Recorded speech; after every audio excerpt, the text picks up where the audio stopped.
পরীটি মুহূর্তের মধ্যে একটা সুন্দর সাদা খরগোশের আকৃতির রূপ ধারণ করলো। তারপর আমি তাকে কোলে নেই, তার কপালে একটা চুমো দেই, আমি আমার গলার সাথে তাকে আটকে রাখি, আমি তাকে জড়িয়ে ধরি, আমি তাকে অনেক আদর করতে থাকি। বন্ধুরা, এই পরীটি দীর্ঘ বছর যাবৎ বোতলবন্দি অবস্থায় ছিল। শুধু বোতলবন্দি অবস্থায় ছিল না, এই নদীর একদম তলদেশে ছিল। এই নদী থেকে আমি যখন জালটা উপরে উঠাই, তখন আমি দেখতে পারি আমার জালের মধ্যে একটা কাচের বোতল আটকে আছে। শুরুতে এটাকে আমি নর্মাল ভাবেই দেখি, আমি মনে করেছি এটা একটা সাদা বোতল কে বা ফেলে রেখেছে, সেটাই আমার জালের সাথে উপরে উঠে এসেছে। কিন্তু বন্ধুরা, রাত্রিবেলা আমি যখন ভালোভাবে লক্ষ্য করি, তখন আমি দেখতে পাই এই বোতলের মধ্যে এক ধরনের আলো জ্বলতেছিল এবং নিভতেছিল, অনেকটা জোনাকি পোকার আলোর মতো। আমি তখন মনে করি যে যাই হোক, ভয় পাওয়ার কিছু নেই, এটা তো একটা বোতল, এই বোতলের মধ্যে একটা জোনাকি পোকা আটকে আছে। আমি তখন সেটাকে খুলতে চাই। খোলার পর আমি দেখতে পাই সেই বোতল দিয়ে অনেক বেশি পরিমাণ ধোঁয়া বের হচ্ছে। একটা সময় একটা প্রাণী সেই বোতল থেকে বের হয়ে আসে, সে আর কেউ নয়, এই পরীটি। তারপরেই আমার তার সাথে বন্ধুত্ব হয়। সে আমাকে জানায় দীর্ঘ বছর যাবৎ সেই বোতলের মধ্যে সে আটকে আছে, সে তার বাবা মাকে হারিয়ে ফেলেছে। পরীটি যখন আমাকে জানিয়েছিল তার এই পৃথিবীতে কেউ নেই এবং তার বাবা মাকে সে হারিয়ে ফেলেছে, তখন সে আমার কাছে আশ্রয় চায়। আমি তাকে আশ্রয় দেই, আমার বাড়িতে তাকে নিয়ে যাই অদৃশ্য অবস্থায়। বন্ধুরা, আপনারা তো জানেন আমার বাড়িতে শুধুমাত্র আমার মা এবং আমি আছি, আর কেউ নেই। তো যাই হোক, যেহেতু সে অদৃশ্য অবস্থায় ছিল, আমি তাকে বাড়িতে নিয়ে যাই। বাড়িতে নিয়ে যাওয়ার পর আমার রুমের মধ্যেই থাকতে দেই। বন্ধুরা, তারপর আমি সেই পোলট্রিকে নিয়ে আমাদের বাজারের একটি মিষ্টান্ন ভাণ্ডারে যাই। সেই মিষ্টান্ন ভাণ্ডার থেকে সেই পরীটি অদৃশ্য অবস্থায় অনেক বেশি পরিমাণ মিষ্টি, আনুমানিক 15 থেকে 20 কেজি পরিমাণ মিষ্টি অদৃশ্য অবস্থায় চুরি করে নিয়ে আমার নৌকোর উপর চলে আসে। তারপর আমি আস্তে আস্তে আমার নৌকোর উপর আসি। সেই দোকানদার বুঝতেই পারে নাই, দোকানদার শুধুমাত্র দেখতেছিল তার মিষ্টিগুলো উড়ে উড়ে আকাশের দিকে চলে যাচ্ছে, কিন্তু কে যে নিয়ে যাচ্ছে দোকানদার সেটা বুঝতে পারে নাই। এটা দেখেই দোকানদার সেখানে সেন্সলেস হয়ে যায়। এই ঘটনাটির বিস্তারিত আমি প্রথম পর্বে বলে দিয়েছি, আপনারা প্রথম পর্ব শুনলে বুঝতে পারবেন। তারপর বন্ধুরা, আমরা দুজন মিলে মিষ্টিগুলো অনেক মজা করে খাই। আমি তাকে অনেক ধন্যবাদ জানাই, অনেক দিন পর আমি মিষ্টি খেতে পেরেছি। সেও আমাকে অনেক ধন্যবাদ জানায়, কেননা এই বুদ্ধিটা আমি তাকে দিয়েছিলাম। তো যাই হোক বন্ধুরা, তারপর আমি তাকে বলি, আচ্ছা আমরা তো মিষ্টি খাইলাম, এখন আমাদের কি করা যায়? সে আমাকে বলল, এখন আর কিছু করবো না, আমরা বাড়িতে যাই, চলো। আমি তাকে বললাম, আচ্ছা শোনো, আমার মা তো এগুলো জিনিস খুবই ভয় পায়, মানে জিন ভূত এগুলো খুবই মেনে চলে। তুমি তো আমার সাথে আছো, আমার মা তো জানে না, এখন তোমাকে আমি কিভাবে নিয়ে যাব? সে আমাকে বলল, কেন, আমি অদৃশ্য অবস্থায় তোমার সাথে হাঁটতে হাঁটতে যাব? আমি তাকে বললাম, এই জিনিসটা আমার আরও ভালো লাগে না। অদৃশ্য অবস্থায় তুমি থাকবা আমার পাশে, আমার কেন যেন আনইজি ফিল হয়। তুমি যদি আকৃতিতে আমার সামনে থাকতা তাহলে আমার আরও ভালো লাগতো। তখন সে আমাকে বলল, সমস্যা নাই, আমি যে কোনো কিছুর আকৃতির রূপ ধারণ করতে পারি। আমি বললাম, ওহ তাই নাকি, তাহলে তো আমার জন্য অনেক ভালো হইলো। তাহলে তুমি কি আকৃতির রূপ ধারণ করবা? তখন পরীটি আমাকে বলল, তুমি বলো আমি কিসের আকৃতির রূপ ধারণ করব? আমি গরু, ছাগল, ভেড়া, কুকুর, যে কোনো প্রাণীর রূপ ধারণ করতে পারি। আমি বললাম, না বাবা, তোমার অত বড় প্রাণীর রূপ ধারণ করার দরকার নাই, তুমি চাইলে একটা খরগোশের রূপ ধারণ করতে পারো।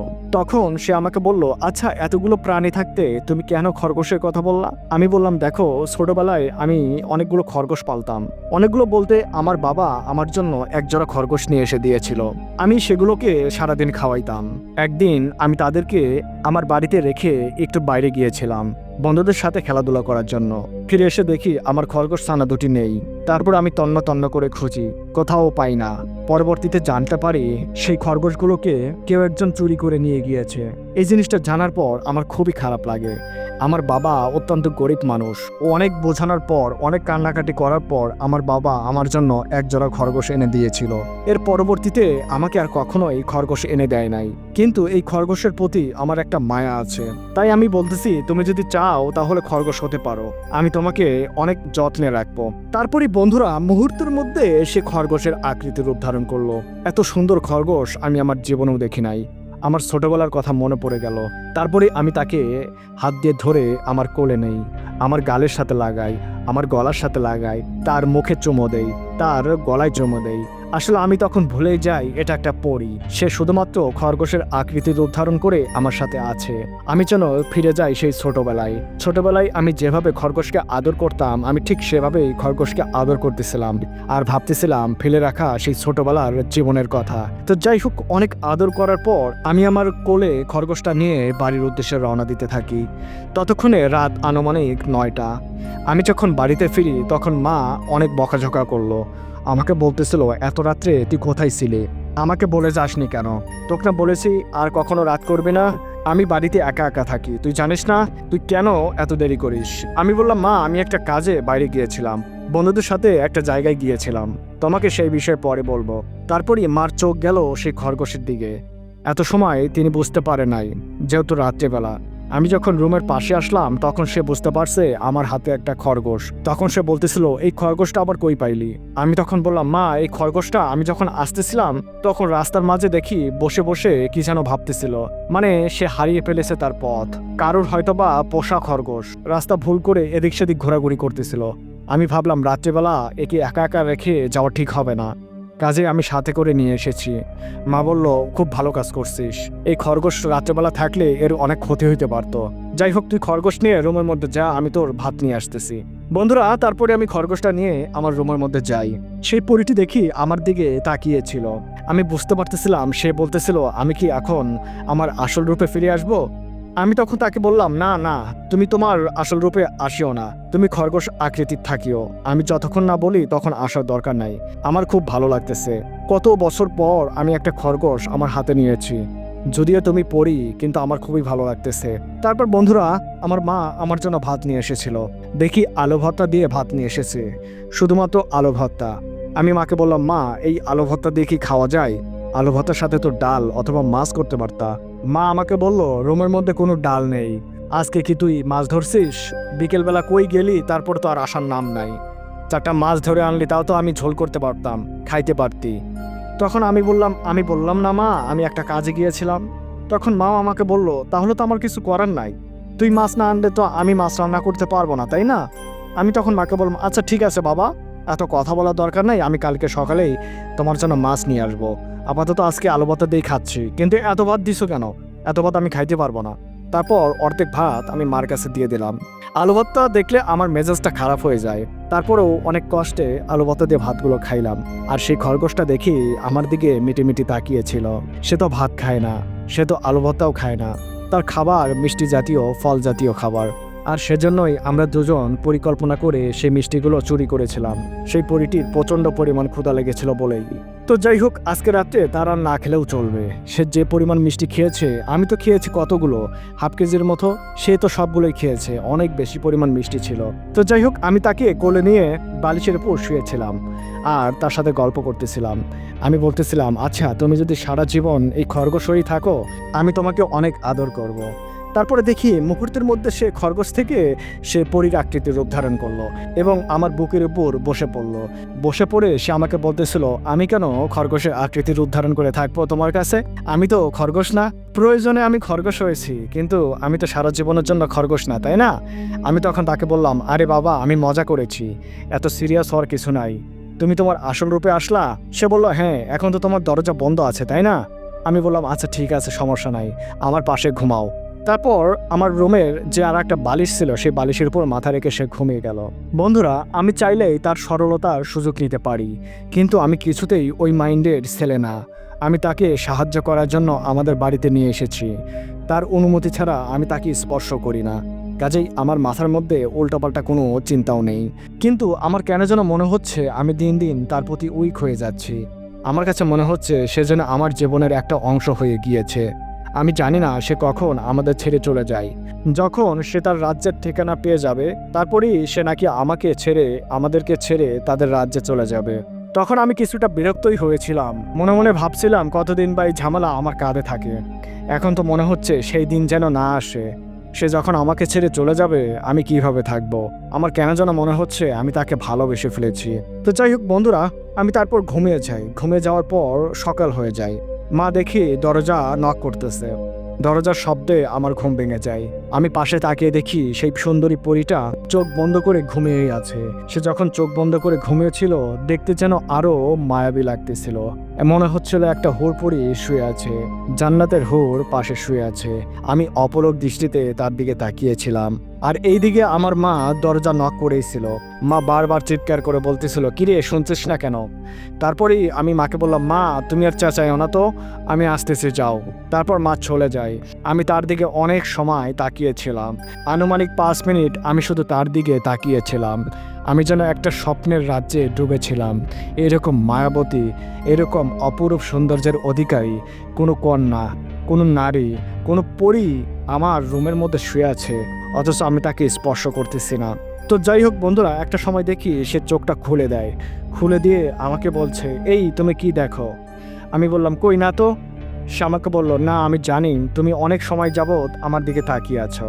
আমি তাকে বললাম, আরে তুমি দেখলা কিভাবে আমি যে তাকিয়ে আছি? তুমি তো চোখ বন্ধ করেছিলা। সে আমাকে বলল, আমি সবই জানি। আমি তোমার মুখের দিকে তাকালেই বলে দিতে পারি তোমার মনের মধ্যে এখন কি চলছে। তুমি অনেক ভালো মানুষ, তুমি আমার সরলতার সুযোগ নিয়ে আমার কোনো ক্ষতি করো না। এটা আমার খুবই ভালো লাগে। তোমার মতো মানুষের পাশে এক রাত ঘুমাতে পেরে আমি খুবই আনন্দিত। আমি জীবনেও চিন্তা করতে পারি নাই মানুষ এইরকম হয়। তুমি অনেক ভালো মানুষ। আমি তাকে বললাম, হইছে, আর পাম দেওয়া লাগবে না। মহারানী ওঠেন, আপনি কি কিছু খাবেন? না হলে আবার সেই খরগোশের রূপ ধারণ করেন।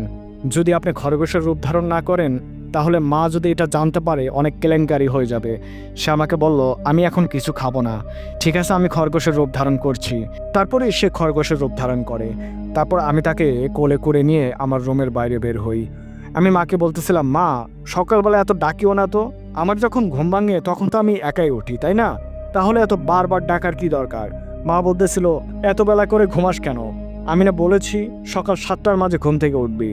যত দেরি করে ঘুম থেকে উঠবি এতে তোর শরীর খারাপ হবে। আমি তখন মাকে বললাম, মা আমাকে নিয়ে টেনশন করিও না, সকালে একটু ঘুমাই। তো যাই হোক বন্ধুরা, মা বলতেছিল, খরগোশটা কিছু খাওয়াস নাই? আমি বললাম, কি খাওয়াবো? মা বলল, ভাত টাত কিছু। আমি বললাম, মা এরা তো ভাত খায় না, ফলমূল খায় আর মিষ্টি জাতীয় কোনো খাবার খায়। মা বলল, কি রে, খরগোশ আবার ফলমূল খায়, আবার মিষ্টি জাতীয় খাবার খায়? ফলমূল না হয় শাকসবজি জাতীয়। খরগোশটা যেহেতু শাকসবজি খায়, ফলমূল খেতেই পারে, তাই বলে মিষ্টিও খায়?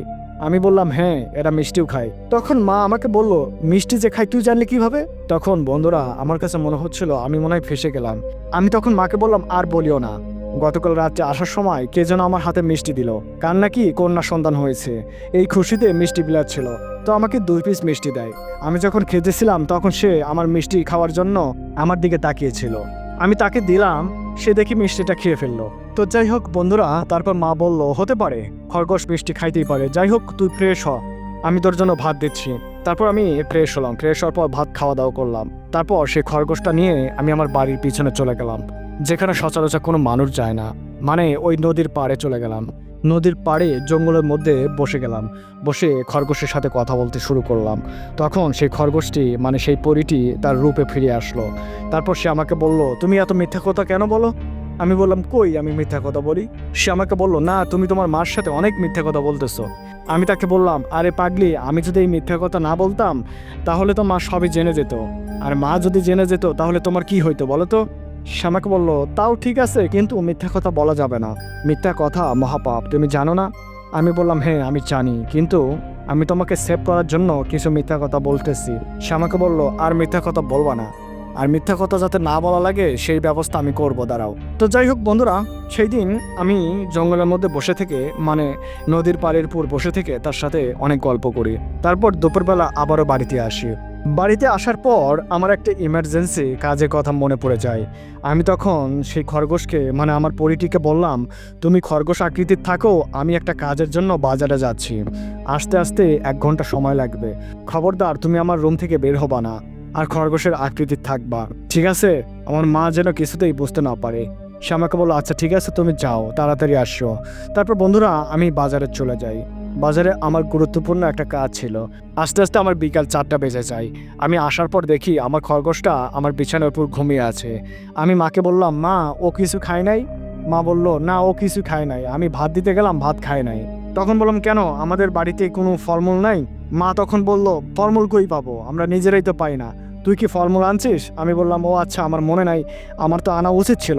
খরগোশ তো ফলমূল মিষ্টি ছাড়া কিছু খায় না, এই খরগোশ আবার শাকসবজিও খায় না। তো যাই হোক, আমি আবারও রুমের মধ্যে প্রবেশ করলাম। তারপর দেখি তার ঘুমটা ভেঙে যায়।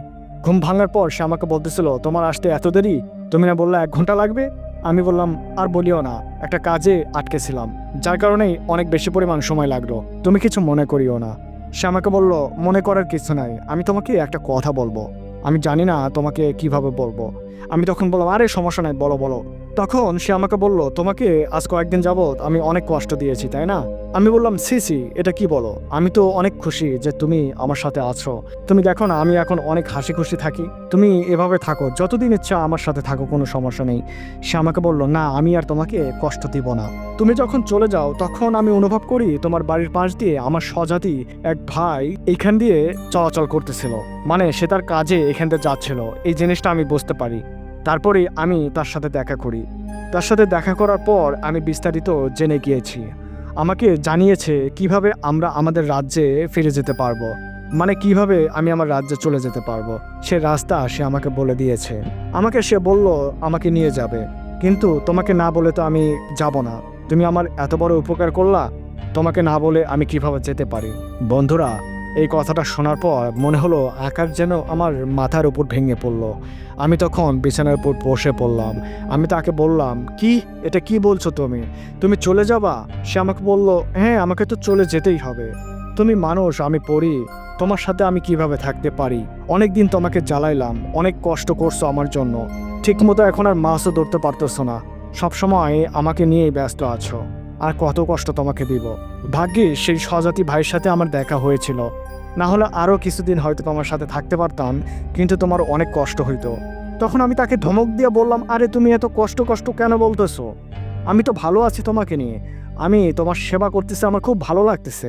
সে আমাকে বলল, আচ্ছা, সমস্যা নাই, আমি আবারও মাঝে মাঝে তোমার সাথে দেখা করব। বন্ধুরা, আমি দেখলাম আমার প্রতি তার কোনো মায়া নাই, মানে সে চলে যাবে। আমি তখন ভাবলাম সে তো আমাকে ভালোবাসে না, সো আমি তাকে ভালোবাসি এই জিনিসটা কিভাবে বলবো? আমি তখন বললাম, আচ্ছা ঠিক আছে, সমস্যা নাই, তুমি কখন যাবা? আমার কোনো আপত্তি নাই। সে আমাকে বলল, আমি তোমার কাছে চিরঋণী, যে কোনো বিপদে তুমি আমাকে ডাক দিও, আমি তোমার পাশে থাকবো। আর আমি আজকে রাত্রে চলে যেতে চাচ্ছি, তুমি যদি অনুমতি দাও। আমি বললাম, আমার অনুমতির কি আছে? তুমি তোমার রাজ্যে ফিরে যাবা, এতে আমার অনুমতির কি আছে? সে আমাকে বলল, আরে না, তুমি এখন আমার গার্জিয়ান, তুমি যদি আমাকে রক্ষা না করতা তাহলে তো আমি আজ পৃথিবীর আলোই দেখতাম না। আমি তখন বললাম, আচ্ছা ঠিক আছে, সমস্যা নাই, আমি তোমাকে অনুমতি দিলাম, তুমি যে কোনো সময় যাইতে পারো। তারপর বন্ধুরা, আমার পকেটে কিছু টাকা ছিল, সেই টাকা নিয়ে বাজারে চলে গেলাম। আমি ভাবতেছিলাম, আমার প্রিয়তমা, আমি যাকে এত ভালোবেসে ফেলেছি, সে তো আমাকে ছেড়ে সারা জীবনের জন্য চলে যাবে, তার জন্য সামান্য কিছু উপহার আমি এই শেষবেলা দিতে চাই।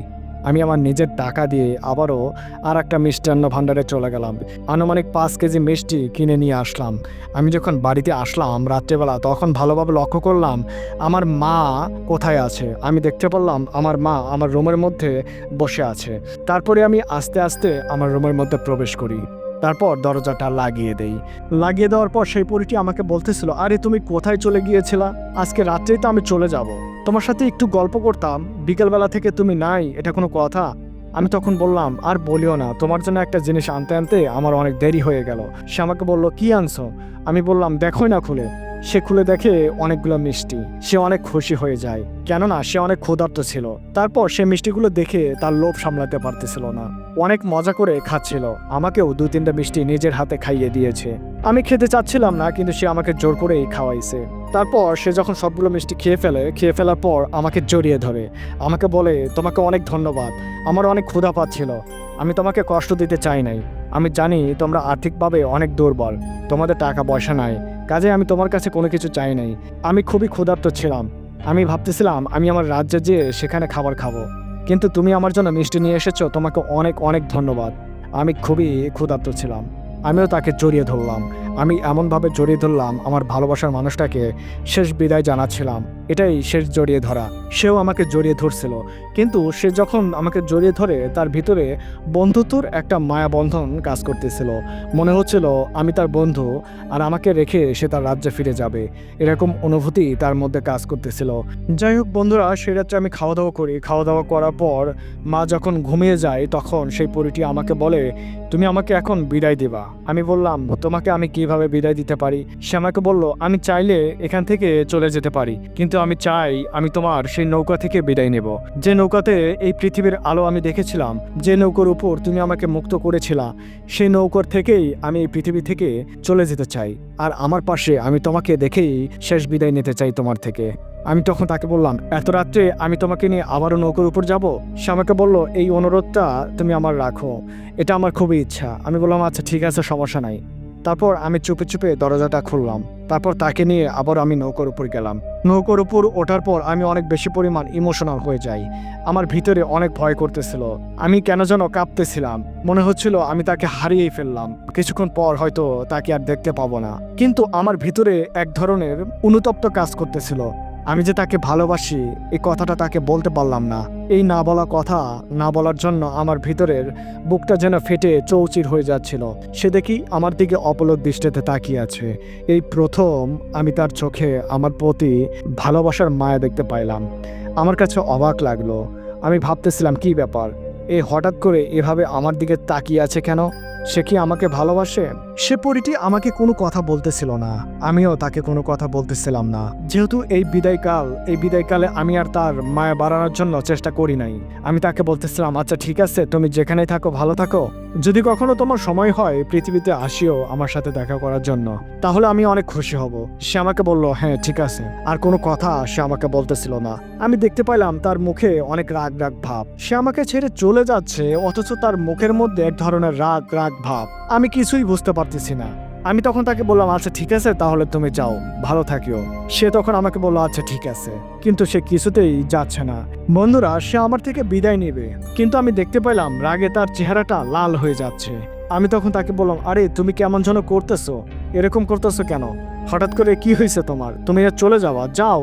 তারপর সে আমার কাছে আসলো। আসার পর আমাকে একটা জোরে থাপ্পড় মারলো। আমি কিছুই বুঝতে পারলাম না। আমি বললাম, কি হলো এটা? তুমি আমাকে থাপ্পড় মারলা? সে আমাকে বলল, তোমাকে আরো থাপ্পড় মারা উচিত। আমি কিছুই বুঝতে পারলাম না। আমি হতভম্ব হয়ে শুধু তার দিকে তাকিয়েছিলাম। সে আমাকে বলল, তুমি আমাকে ভালোবাসো? তখন আমি কোনো কথা বললাম না।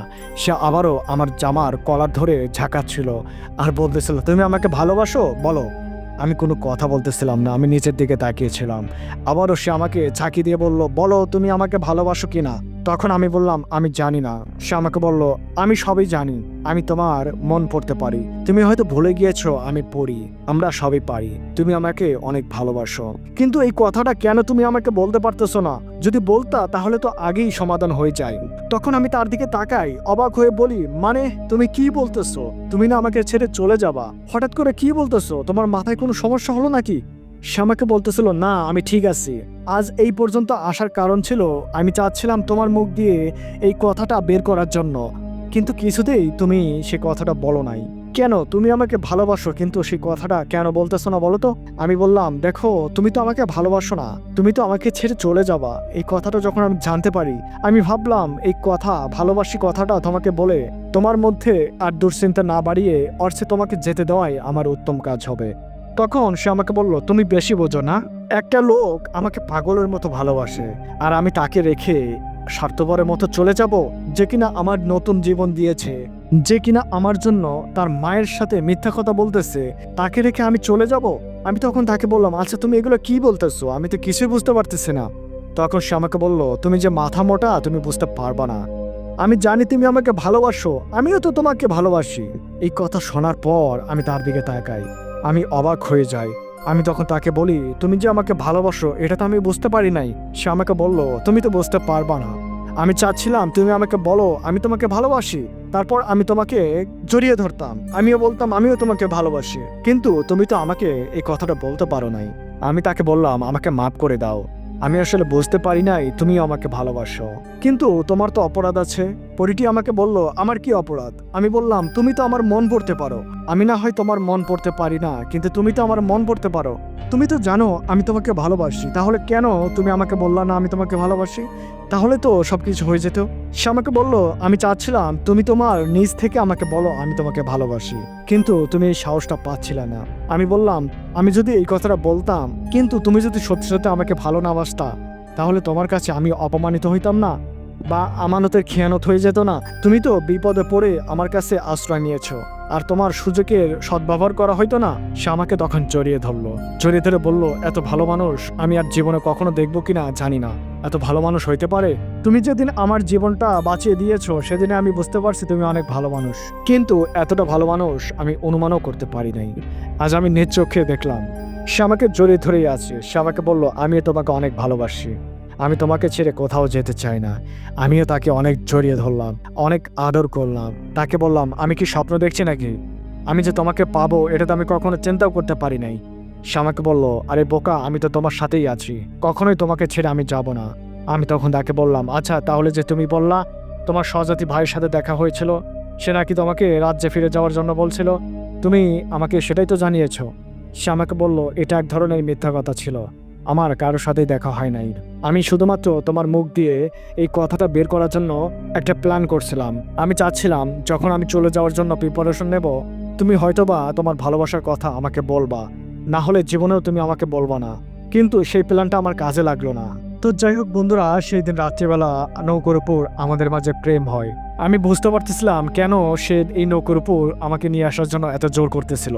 এই নৌকোর মাধ্যমে যেহেতু আমাদের মাঝে পরিচয় হয়, সেই পরিটিও চাচ্ছিল এই নৌকোর উপরেই যাতে আমাদের প্রেমের সূচনা হয়। তারপর আমি নৌকার বাঁধনটা খুলে দেই, খুলে আমরা মাঝ নদীতে চলে আসি। আমি সেই পরিটির কোলের উপর মাথা রেখে শুয়েছিলাম। পরিটি আমার মাথাটা চুলকে দিচ্ছিল, আমার মাথা নেড়ে দিচ্ছিল, আর আমার কপালে চুমো দিচ্ছিল, আমাকে অনেক আদর করতেছিল। তুলতুলে হাত দিয়ে যখন আমার গাল স্পর্শ করতেছিল, আমার ঠোঁট স্পর্শ করতেছিল, আমার নাক স্পর্শ করতেছিল, আমার এতটা ভালো লাগতেছিল যেটা আসলে কখনো ভাষায় প্রকাশ করা যাবে না। আমি যেন হারিয়ে গেলাম অন্য এক জগতে। কিছুক্ষণ পর সে আমাকে বলল, আচ্ছা তুমি থাকো, আমি এখনই আসতেছি। তখন আমি তাকে বললাম, কি ব্যাপার, তুমি তোমার রাজ্যে চলে যাচ্ছ নাকি? তখন সে আমাকে বলল, আরে বোকা, আমি আমার রাজ্যে যাব কেন? আমি তখন বললাম, আচ্ছা ঠিক আছে, আমি মজা করতেছি, কিন্তু বলো কোথায় যাচ্ছ? সে বলল, তুমি থাকো, আমি আসতেছি। আনুমানিক 1 মিনিট পর সে আবারও আমার কাছে ফিরে আসে। আমি দেখি তার হাতে আঙ্গুরের ঝোপা, আপেল, কমলা, বেদানা, সব রকমের ফল সে নিয়ে নৌকোর উপর চলে এসেছে। আমি তখন বললাম, কি ব্যাপার, এতগুলো ফলমূল তুমি কিভাবে সংগ্রহ করলা? সে বলল, আমি পড়ি, আমি চাইলে সবই পারি। আমি বললাম, তুমি যে পড়ি, তুমি চাইলে তো সবই পারো, তাহলে তুমি ক্ষুধার্ত থাকা অবস্থায় কেন খাবার খাচ্ছিল না? আমার উপর তাকিয়েছিলা, কখন আমি খাবার ম্যানেজ করে দিব, তারপর সেটা খাবা। তখন সে আমাকে বলল, আরে আমি দেখতেছিলাম তুমি আমার জন্য কতটা কি করতে পারো, আমি দেখলাম তুমি আমার জন্য অনেক কিছুই করতে পারো। আমি চাইলেই নিজে নিজে খাবার খেতে পারতাম, কিন্তু প্রকৃতপক্ষে আমার তখন কোনো ক্ষুধা ছিল না। আজ এত ফলমূল নিয়ে এসেছি শুধু তোমার জন্য, তুমি খাবা, আমি দেখব। তুমি তো আমাকে খাওয়ার জন্য অনেক চেষ্টা করেছো, নিজের টাকা দিয়ে মিষ্টি কিনে নিয়ে এসেছো, আজকে আমি তোমার জন্য কিছু নিয়ে আসলাম। তারপর বন্ধুরা, সে তার হাত দিয়ে আমাকে খাইয়ে দিচ্ছিল এক একটা আঙ্গুর যেন জান্নাতের খাবার। পৃথিবীর যে আঙ্গুরগুলো আছে, এই আঙ্গুরগুলোর চাইতে অনেক সুস্বাদু। আপেল, কমলা, বেদনা আমাকে খাইয়ে দিচ্ছিল। আমি যেন মন প্রাণ জুড়ে খাচ্ছিলাম। কতদিন হলো ভালো মন্দ কিছু খাই না, আজকে সে আমাকে খাইয়ে দিচ্ছিল। আমার তখন মনে হচ্ছিল আমার জীবন সার্থক, এর চেয়ে কি সুখ আমি পেতে পারি। আমি তাকে জড়িয়ে ধরলাম, তাকে বললাম, আমাকে ছেড়ে তুমি কখনোই যাবা না। সেও আমাকে বলল, তুমি তো আমাকে ভুলে যাবা না? আমি তখন বললাম, আরে পাগলি, আমি তোমাকে কখনোই ভুলে যাব না, কিন্তু তুমি আমাকে কথা দাও, তুমি আমাকে ছেড়ে তোমার রাজ্যে যাবা না? সে আমাকে বলল, আরে আমি তো আমার রাজ্যেই চিনি না, আর আমি আমার রাজ্যে কেন যাব? আমি আমার বাবা মাকে হারিয়ে ফেলছি, আর তোমার সাথে থাকার আমার আর একটা কারণ আছে, আমি এই পৃথিবীতে থাকবো, পাশাপাশি আমার বাবা মাকে সে কবিরাজ কোথায় লুকিয়ে রেখেছে আমাদেরকে উদ্ধার করতে হবে। আমি বললাম, হে, তুমি তো একটা ভালো কথা বলেছ, আমার তো মনেই নাই। সেই কবিরাজ তো তোমার বাবা মাকেও বন্দি করে রেখেছে, তাই না? তাহলে তো আমাদের খুঁজে বের করতে হবে, তোমার বাবা মাকে মুক্তি করার ব্যবস্থা করতে হবে। সে আমাকে বলল, হ্যাঁ, আমার বাবা মাকে যেভাবে হোক আমি উদ্ধার করেই ছাড়বো, এর জন্য তোমার সাহায্য আমার খুবই দরকার হবে। তোমাকে এই কথাটা আমি আগেই বলতে পারতাম, কিন্তু আমি অনেক ক্লান্ত ছিলাম, দীর্ঘ বছর বোতলবন্দি থেকে আমি অনেক দুর্বল ছিলাম, কাজে আমিও চাচ্ছিলাম 4-5টা দিন তোমার সাথে রেস্ট নেই। আগামীকাল থেকেই আমরা বের হব, বুঝছো? আমি তখন বললাম আচ্ছা সমস্যা নাই, কিন্তু তুমি কি জানো সেই কবিরাজের বাড়ি কোথায়? তোমাদেরকে যে কবিরাজ বোতলবন্দি করেছিল সে তো তার বাড়ি থেকেই করছিল, তাই না? সে আমাকে বলে হ্যাঁ, আমরা তার বাড়িতেই গিয়েছিলাম, তো সেই বাড়ি থেকেই আমাদেরকে বোতলবন্দি করে ফেলে। আমি তখন তাকে বললাম তাহলে তো সমাধান হয়ে গেল, তুমি শুধুমাত্র সেই বাড়িটা আমাকে চিনিয়ে দেবা, বাকি কাজটা সেই কবিরাজের সাথে কথা বলে আমি ব্যবস্থা করব। যত টাকা দিতে হয় আমি দিব, যেভাবে হোক আমি তোমার বাবা মাকে উদ্ধার করেই ছাড়বো। সে আমাকে তখন আরো বেশি করে জড়িয়ে ধরলো। সে আমাকে বলল আমি কোনো ভুল মানুষের হাত ধরিনি, আমি যে মানুষটার হাত ধরছি সে মানুষটা সঠিক, তুমি সত্যি অনেক ভালো মানুষ। তো যাই হোক বন্ধুরা, সেই রাত্রে আমরা সারা রাত নৌকার উপর গল্প করি, অনেক মজা করি। যখন ফজরের আজান দিবে দিবে ভাব, তখন তারপর আমরা সেই নৌকা থেকে বাড়িতে চলে আসি। কেননা বন্ধুরা, ফজরের আজান দেওয়ার পরই তো আমার মা জাগ্রত হয়ে যায়, কাজে জাগ্রত হওয়ার আগেই আমি আবারও বাড়ির মধ্যে চলে আসি। বাড়িতে চলে আসার পর তাকে বলি ঠিক আছে তুমি আমার পাশে শাও, ফজরের আজান তখন দিতে থাকে, তারপর আমরা ঘুমিয়ে যাই। সকালে ঘুম ভাঙে আমার মার চিৎকারে। তখন সকাল আনুমানিক 9টা। তখন আমার মা বারবার বলতেছিল তোকে বলছিলাম সকাল 7টার মধ্যে ঘুম থেকে ওঠার জন্য, এখন কত বেলা হয়ে গেল তারপরেও ঘুম থেকে উঠতেছিস না, এরকম চেল্লাপালা করতেছিল আমার রুমের বাইরে থেকে। আমি বুঝতে পারলাম আর ঘুমানোর উপায় নাই। আমি সেই পরিটিকে ডাক দিলাম, তাকে বললাম এই শুনছো, এই শুনছো? সে ঘুম থেকে জাগ্রত হলো। আমি বললাম আর বলিও না, তুমি তাড়াতাড়ি খরগোশের আকৃতির রূপ ধারণ করো, না হলে মা যখন রুমের মধ্যে আসবে দেখলে সমস্যা হতে পারে। তখন সে বললো আচ্ছা সমস্যা নাই, আমি খরগোশের রূপ ধারণ করতেছি। মুহূর্তের মধ্যে সে খরগোশের রূপ ধারণ করলো। তারপর আমি তাকে কোলে নিলাম, তার কপালে একটা চুমু দিলাম। দরজা খোলার সঙ্গে সঙ্গে মা আমার রুমের মধ্যে প্রবেশ করলো। করার পরই অনেক বকাঝকা করতেছিল, বলতেছিল তোকে এই শিক্ষা দিয়েছি, কতদিন বলবো আর বল, এত বেলা করে ঘুমাবি না, খবরদার ঘুমাবি না, যদি ঘুমার সকালবেলা আর ভাত পাবি না। আমি তখন মাকে বললাম আচ্ছা ঠিক আছে, তুমি ভাত বাড়ো তো, তারপর বাকি কথা হবে। তারপর মা আমাকে খেতে দিল, আমিও খাইলাম। খরগোশটি আমার কোলের উপর বসা ছিল। মা বলল আচ্ছা তুই যে খরগোশটাকে নিয়ে এভাবে সারাদিন পড়ে থাকিস, তোর কি কোনো কাজকর্ম নেই? মাছ ধরতে যাস না, কোনো কাজও করিস না, এভাবে কতদিন? মাকে বললাম মা তুমি টেনশন করিও না, রিজিকের মালিক আল্লাহ, একটা ব্যবস্থা হবেই। মা বললো ঠিক আছে রিজিকের মালিক আল্লাহ, কিন্তু চেষ্টা তো করতে হবে তাই না? তারপর মাকে বললাম মা তুমি টেনশন করিও না। কিছুক্ষণ পর মা আমাকে বলতেছিল দেখ আমার তো অনেক বয়স হইলো, এখন আর আগের মতো নড়তে পারি না, রান্না করতে পারি না, অনেক বিরক্ত লাগে, তোরও তো অনেক বয়স হইলো, আমি চাই তুই একটা বিয়ে কর। তুই সারাদিন তো বাড়ি থাকিস না, টোটো কোম্পানির মতো ঘুরিস, কাজেই তুই একটা বিয়ে করে একটা বৌমা নিয়ে এসে দে, আমি বৌমার সাথে গল্প করে সারাদিন কাটিয়ে দিতে পারবো, তোর দিকে আর তাকিয়ে থাকতে হবে না আমার। এই কথা যখন মা বলল তখন দেখি খরগোশটা আমার দিকে তাকিয়ে আছে।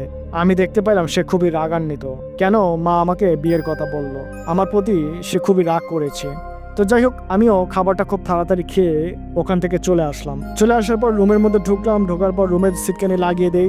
সিটকানি লাগিয়ে দেওয়ার সঙ্গে সঙ্গে খরগোশটি পরি রূপ ধারণ করে। রূপ ধারণ করার পরই সে আমাকে বলতেছিল তোমার মা এই কথা বললো কেন? আমি বললাম কি বলছে? তখন সে আমাকে বলল ন্যাকামি করিও না, তুমি তো সবই জানো তোমার মা কি বলছে। আমি বললাম আরে বিয়ের কথা বললে কি বিয়ে করা হয় নাকি? আমি তো তোমাকে ভালোবাসি, আমি তোমাকেই বিয়ে করব।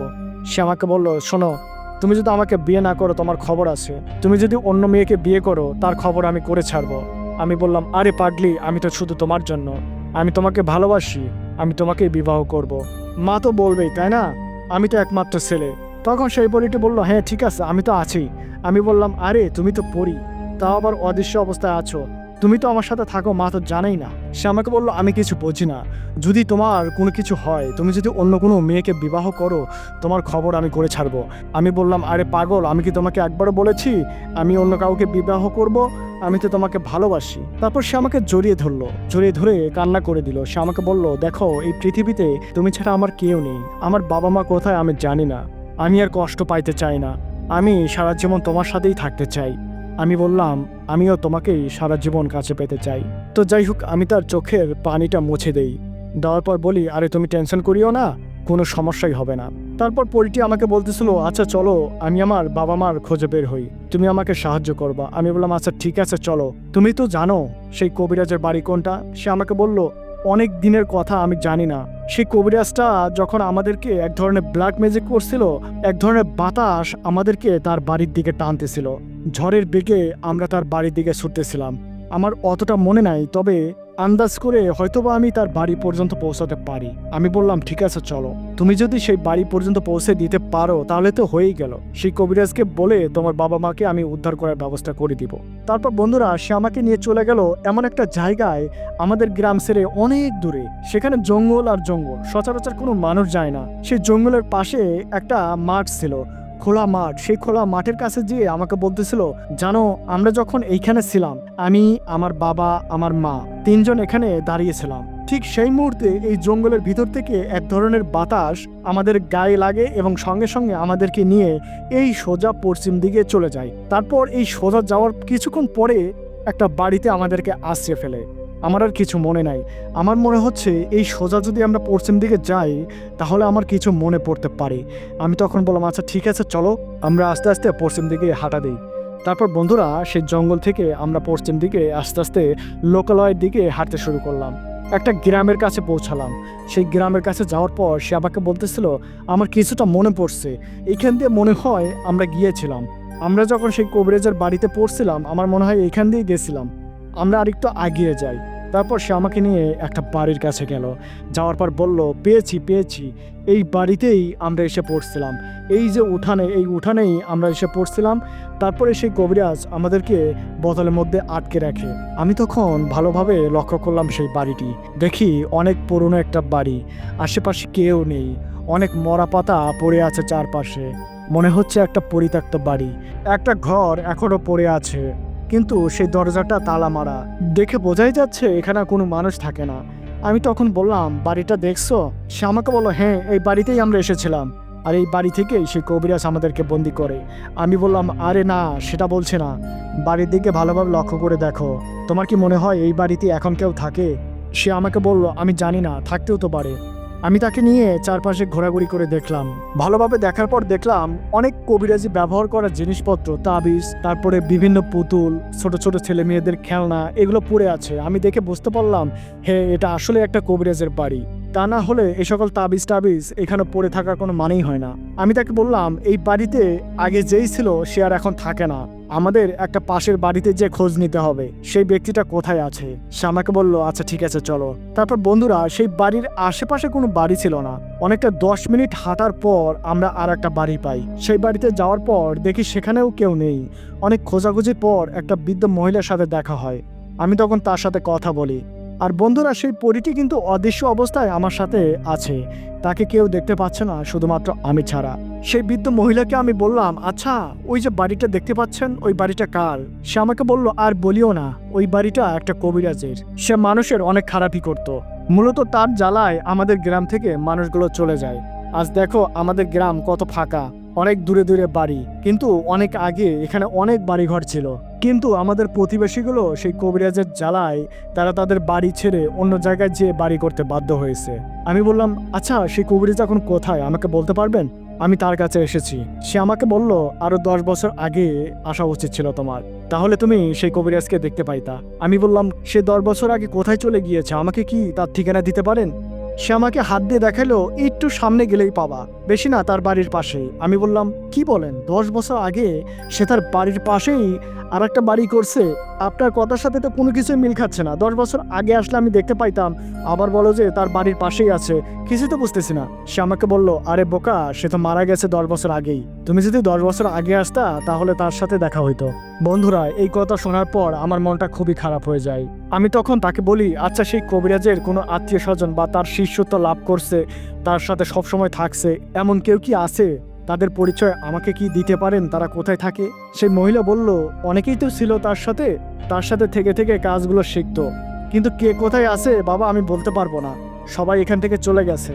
আমি এখানে পড়ে আছি, আমার স্বামীর ভিটাকে ছেড়ে আমি কোথাও যাব না। যতদিন আমার জীবন আছে ততদিন আমি এখানেই থাকবো, যার কারণেই আমি এখনো এখানে পড়ে আছি। আমি তখন বললাম, আচ্ছা ঠিক আছে, আপনাকে ধন্যবাদ, আপনি থাকেন, আমি চলে যাই। এই বলে আমি আবারও সেই কবিরাজের বাড়িতে চলে আসি। তখন আমি আমার পরিটিকে বলি, তুমি তো সবই শুনলা, সেই কবিরাজ নাকি মারা গেছে, এখন আমাদের উপায়? পরিটি তখন কান্না করতেছিল, আমাকে জড়িয়ে ধরে বলতেছিল, তাহলে কি আমি আমার বাবা মার সন্ধান পাবো না? একমাত্র কবিরাজই ছিল শেষ ভরসা, এখন কি করব? আমি তখন বললাম, আরে তুমি টেনশন নিও না, এই পৃথিবীতে একটা পথ যদি বন্ধ থাকে 1000 পথ খোলা থাকে, আমি ঠিকই একটা পথ খুঁজে বের করব।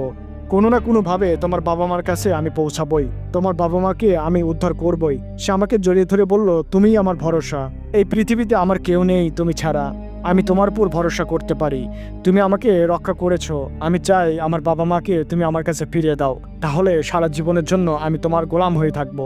আমি তখন বললাম, আরে তুমি কি বলছো, আমি তোমাকে ভালোবাসি, তুমি আমার গোলাম কেন হবা, তুমি আমার হৃদয়ে থাকবা, তুমি আমার আত্মা, তুমি আমার প্রাণ। তারপর সে আমাকে আরো জোরে জড়িয়ে ধরে। বন্ধুরা, পরবর্তীতে আমাদের সাথে কি ঘটেছিল, আমরা কি তার বাবা মাকে উদ্ধার করতে পারছিলাম, উদ্ধার করলেও কিভাবে করছিলাম, আমি কি সেই পোল্ট্রিকে বিবাহ করছিলাম নাকি একটা মানুষকে বিবাহ করছিলাম, সকল কিছু জানতে হলে 3 নম্বর পর্ব শুনতে হবে। আপনারা যদি 3 নম্বর পর্ব শুনতে চান অবশ্যই ভিডিওটি শেয়ার করে দেবেন, লাইক করে দেবেন এবং কমেন্ট বক্সে জানাবেন আপনারা 3 নম্বর পর্ব শুনতে চান। তাহলে খুব শীঘ্রই আমি 3 নম্বর পর্ব নিয়ে আপনাদের সামনে হাজির হব। সে পর্যন্ত বন্ধুরা সবাই সুস্থ থাকবেন, ভালো থাকবেন, আল্লাহ হাফেজ।